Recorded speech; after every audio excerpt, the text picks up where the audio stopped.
Assalamualaikum warahmatullahi wabarakatuh.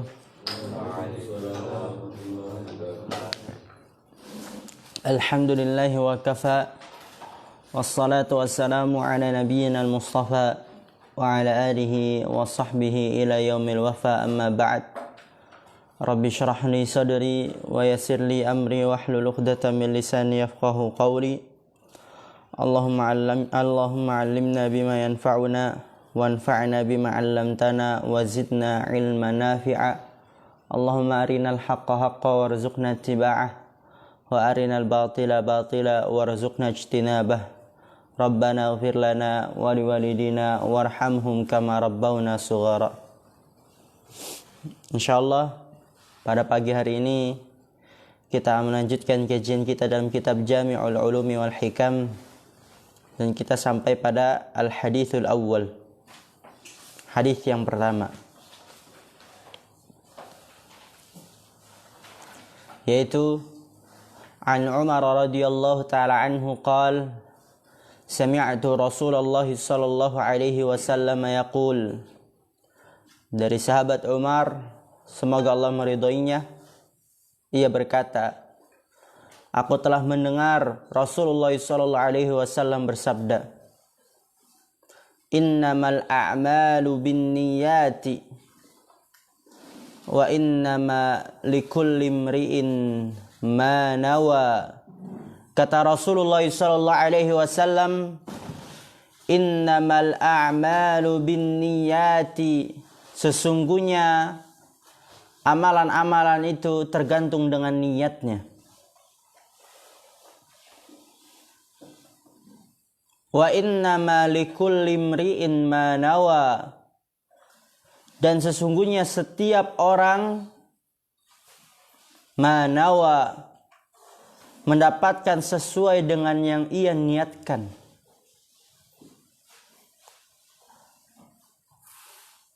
Faman kanat hijratuhu ilallahi wa rasulih, maka barang siapa yang hijrahnya kepada Allah dan Rasulnya, fahijratuhu ilallahi wa rasulih, maka hijrahnya dinilai itu kepada Allah dan Rasulnya.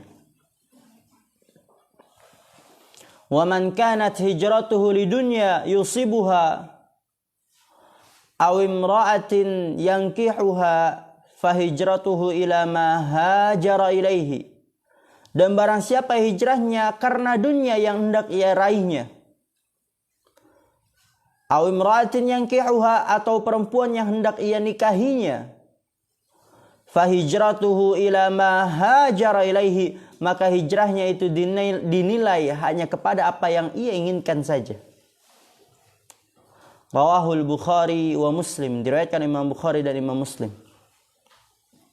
Dan nanti insyaallah akan dijelaskan oleh Imam Ibn Rajab Al-Hambali rahimahullah ta'ala. Hadzal haditsu, ya, seperti biasa, yang tidak tahu rakaatnya dirakatkan, dan yang tidak tahu terjemahnya diterjemahkan. Tafarrada biriwayatihi Yahya ibn Sa'id al-Ansari an Muhammad ibn Ibrahim at-Tamimi. Hadal hadis ini tafarrad, yaitu hadis ahad, dengan riwayatnya Yahya bin Sa'id al-Ansari dari Muhammad ibn Ibrahim at-Taimi an Alqamah ibn Waqqas al-Laythi, dari Alqamah ibn Waqqas al-Layth an Umar bin al-Khattab radhiyallahu ta'ala anhu. Jadi hadis ini hadis ahad periwayatannya, yaitu Yahya bin Sa'id al-Ansari dari Muhammad bin Ibrahim at-Taimi dari Alqamah bin Waqqas al-Laythi, baru an Umar bin al-Khattab radhiyallahu ta'ala anhu.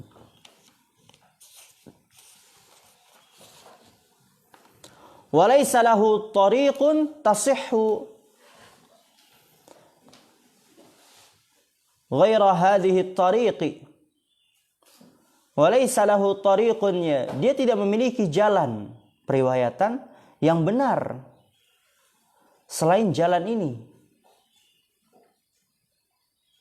Ya, walaysa lahu tariqun tasihhu ghairu, ya. Bukan ghaira. Jadi jalan yang benar, kata Imam Ibn Rajab, itu hanyalah melalui Yahya bin Sa'id al-Ansari an Muhammad bin Ibrahim at-Taimi an Alqamah bin Waqqas al-Laitsi baru an Umar bin al-Khattab. Enggak ada jalan yang benar kecuali jalan itu. Kadza qalahu Ali bin al-Madini wa ghairuhu. Seperti itu pula sebagaimana yang dikatakan oleh Ali ibn al-Madini dan yang lainnya. Yahya bin Sa'id al-Ansari. Wa qala al-Khattabi, berkata al-Khattabi, la a'lamu khilafan baina ahli al-hadits fi dhalik. La a'lamu khilafan, aku tidak mengetahui perselisihan antara ahli hadis pada hal itu, yaitu bahwasanya tidak ada jalan periwayatan yang benar selain jalan periwayatan ini, yaitu dari Yahya bin Sa'id al-Ansari, dari Muhammad bin Ibrahim at-Taimi, dari Alqamah bin Waqqas al-Laitsi an Umar bin al-Khattab. Hanya jalan itu saja, ya. Nanti antum ketika mempelajari ilmu hadis, ya, hadis-hadis tersebut ada jalur periwayatannya. Nanti ada yang akan kita temukan nama-nama perawi.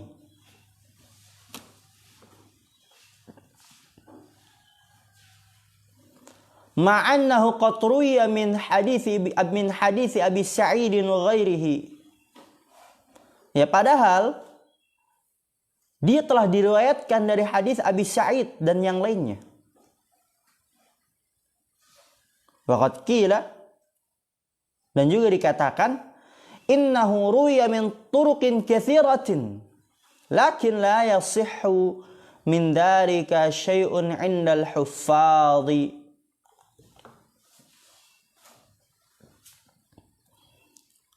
Dan dikatakan sesungguhnya dia diriwayatkan dari jalan-jalan yang banyak, akan tapi tidak benar dari jalan tersebut sedikit pun. La yasihhu, tidak benar, min dzalika, dari jalan itu. Syai'un, sedikit pun, indal huffadh, di sisi para huffadh, para penghafal. Jadi jalan yang benar,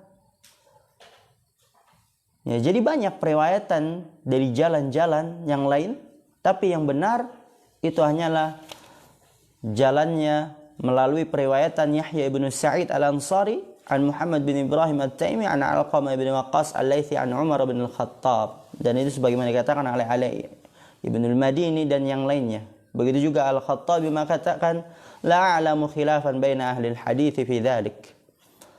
Thumma rawahu 'anil Ansari al-khalqul katsir wal jammul ghafir.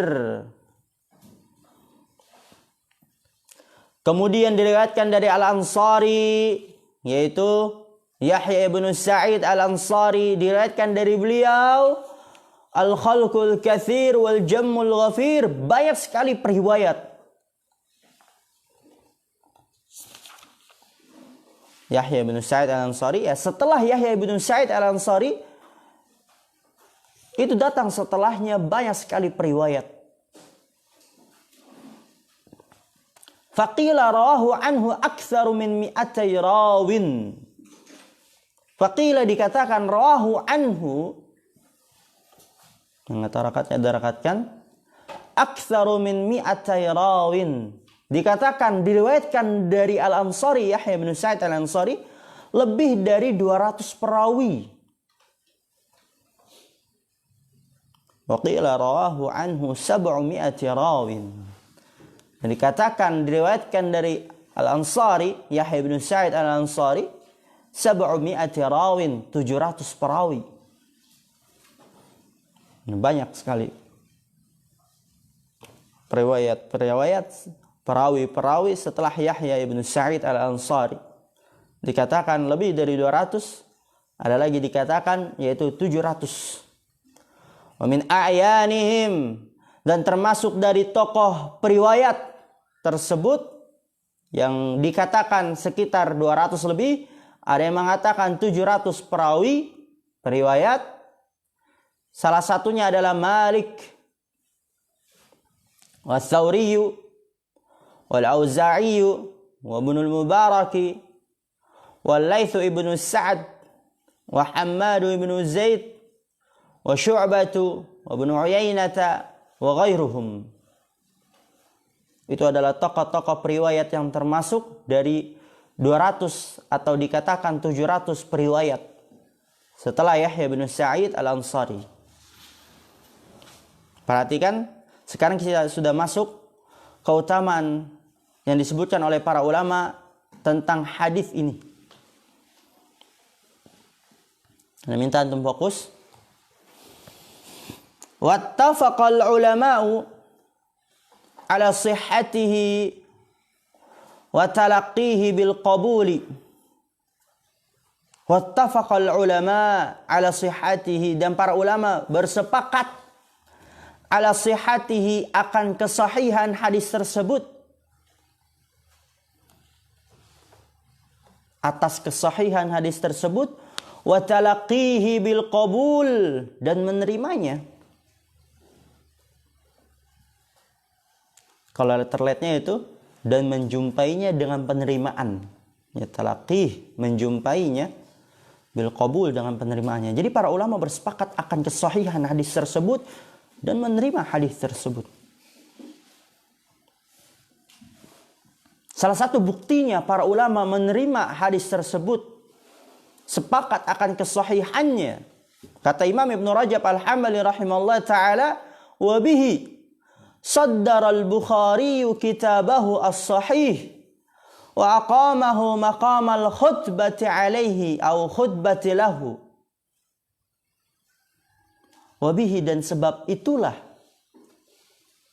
saddara al-Bukhari kitabahu, Imam Bukhari mengedepankan kitabnya yaitu Sahih Bukhari, mengedepankan hadis yang pertama ini, innamal a'malu binniyat. Ya, kalau antum buka itu Sahih Bukhari, itu hadis yang pertama disebutkan oleh Imam Bukhari, itu adalah hadis yang pertama ini. Menunjukkan para ulama menerima hadis tersebut dan sepakat akan kesahihannya. Wa aqamahu maqamal khutbati lahu, dan menempatinya sebagai kedudukan khutbati lahu, pendahuluan untuk kitab Sahih Bukhari.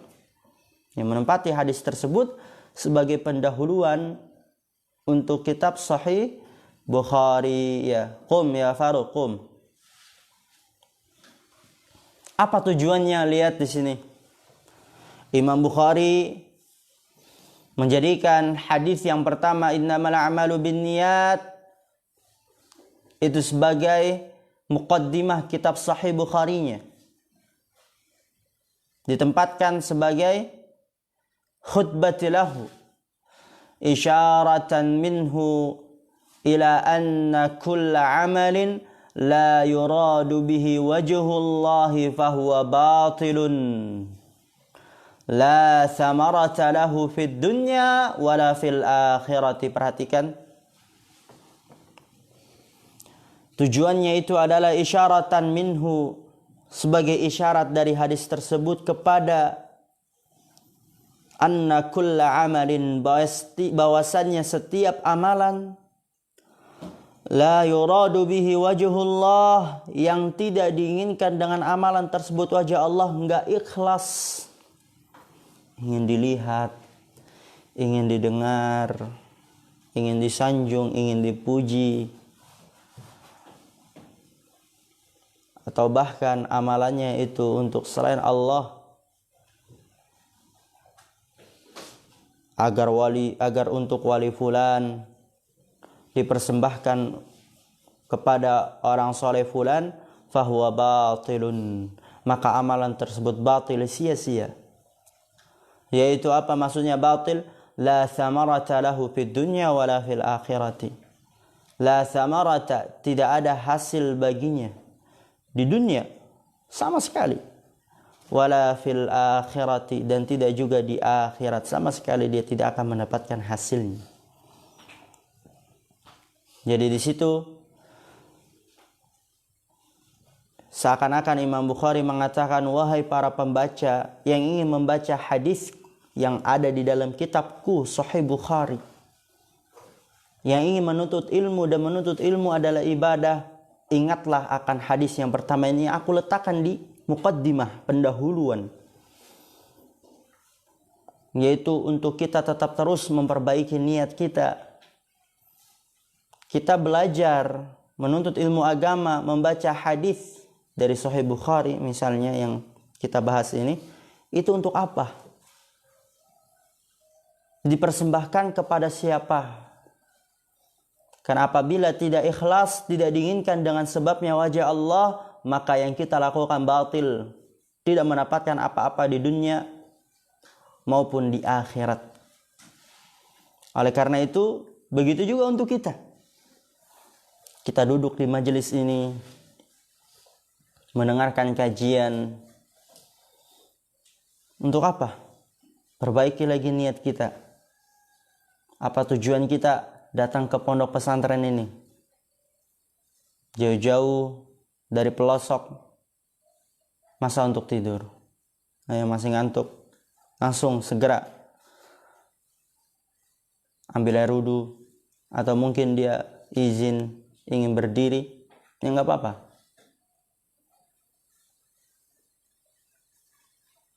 Walihada qala Abdurrahman ibn Mahdi, "Law sannaftul abwaba la ja'altu haditha Umar fil a'mali bin niyyati fi kulli babin." Karena saking pentingnya untuk seseorang memperbaiki niatnya sebelum melakukan suatu amalan apapun itu.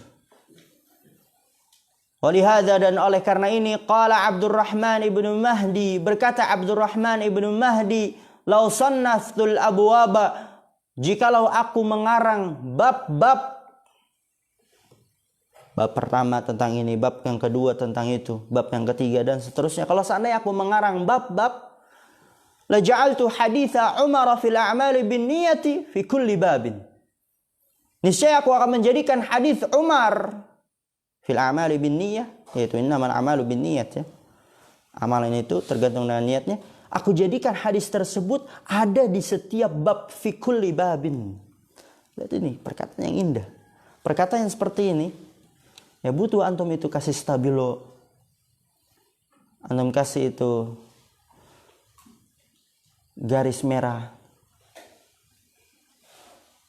Ya, antum ini ketika ingin menyampaikan mungkin di dalam khutbah tentang hadis, tentang keutamaan niat, atau tentang pentingnya seseorang memperbarui niat, bisa datangkan perkataan Abdurrahman ibn Mahdi.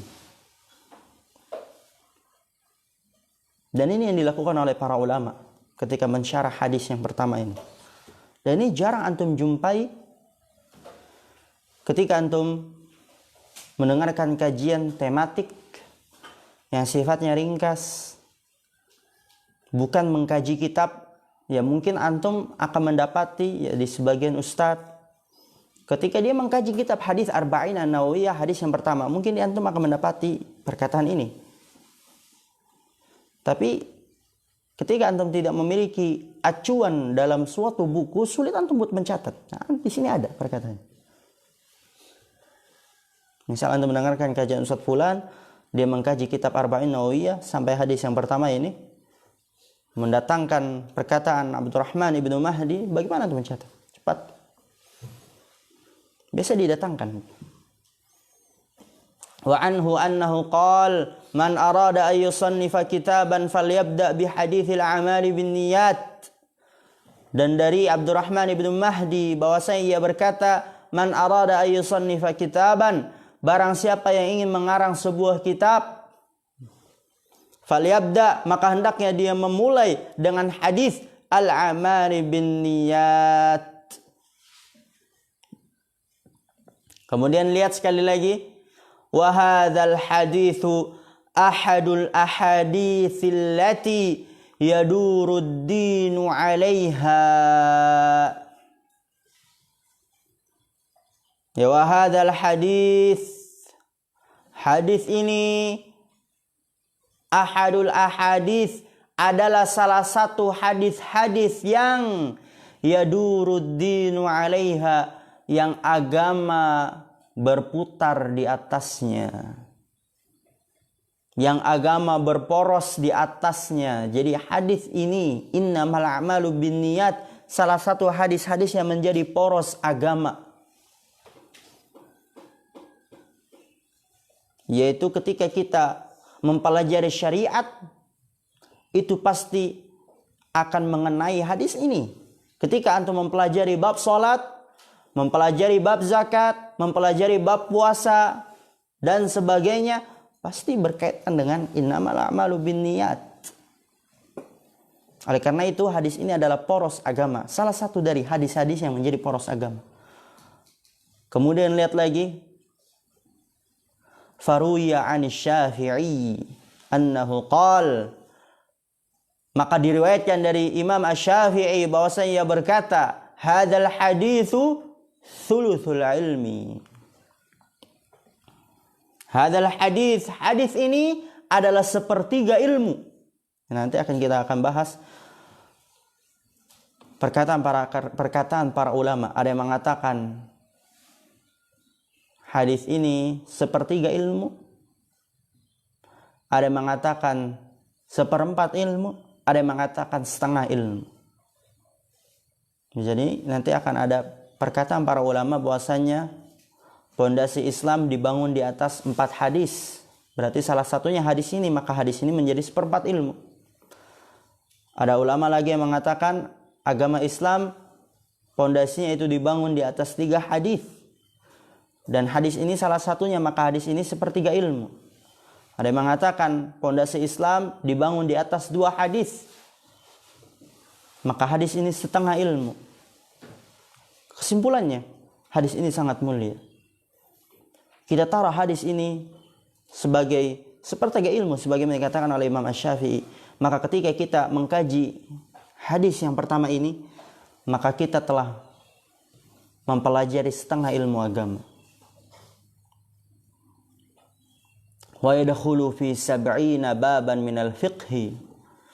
Ya, hadis ini sepertiga ilmu, wa yadkhulu, dan hadis tersebut masuk fi 70 baban, pada 70 bab dari fiqih. Ya, dari bab-bab fiqih. Ibadah mana yang tidak berkaitan dengan ikhlas? Pasti semuanya berkaitan dengan ikhlas. Karena kita tahu betul salah satu syarat diterimanya ibadah itu adalah ikhlas. Innamal a'malu binniyat wa innamal likulli imri'in ma nawa. Ya, insyaallah di pertemuan yang akan datang kita akan membaca perkataan para ulama tentang hadis apa saja yang menjadi pondasi Islam. Dan kemudian nanti di pertemuan yang akan datang lagi kita akan masuk pembahasan tentang kandungan hadis tersebut. Innamal a'malu binniyat. Ya, mungkin ini yang bisa kita sampaikan pada pagi hari ini. Kurang lebihnya mohon maaf. Akhirul kalam. Subhanakallahumma bihamdika asyhadu an la ilaha illa anta astaghfiruka wa atubu ilaik. Assalamualaikum warahmatullahi wabarakatuh.